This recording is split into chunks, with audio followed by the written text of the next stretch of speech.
And you can just rock up with your voice, can't you? It's Yeah. not like bringing your cello in or whatever. Like, you've got it all there. You can work the magic. Done. Ah, I think that is one of the things I love about working with individuals as well, is that you're absolutely right. You know, it's just you. You know, just rock up with your voice, and we can make a start. And it doesn't matter. It doesn't matter where you are. So compared to a lot of people that I see at the tender age of 29, you were still really young, really, compared to a lot of people that I work with. But it's like any kind of exercise. The more that you exercise that muscle in the right way, it just gets stronger, and that's all you need is a little bit of guidance as to, you know, what the weird noises are for, and talk to people who understand about the weird noises. But yeah, and everything that you said about, you know, going on to you singing for work, because that was the stimulus for you, wasn't it? That you were doing part of your job at the time was singing baby groups. Yeah. Which Hayley does full time now. But you know, you sing in the choir.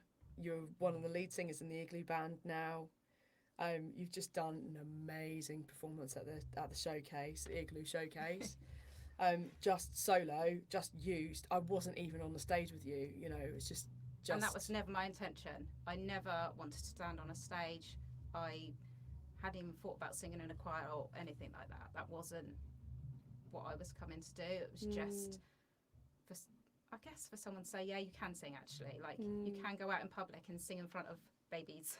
It's all right. And that is totally valid. I think that is absolutely totally valid. I think to have, even just to prove it to yourself, you know, there are plenty of people I work with who don't want to be the centre of attention and have no intention of, you know, standing on a stage with a microphone in front of a room full of people. But, you know, to just even be able to have that personal growth in that and that personal development to prove to yourself that you can do it is absolutely totally valid. And who knows where it might go. And I don't think I've ever had the kind of personality like where I'm like, oh, I've done this and now I'm going to achieve this and now I'm going to do this. But that is totally what's happened. Like, I'm like setting my goals continuously. And it's still terrifying sometimes, but the show was in March and I'm still buzzing. Like, when I think about it, I'm still buzzing about it. It was good. Oh, it was so good.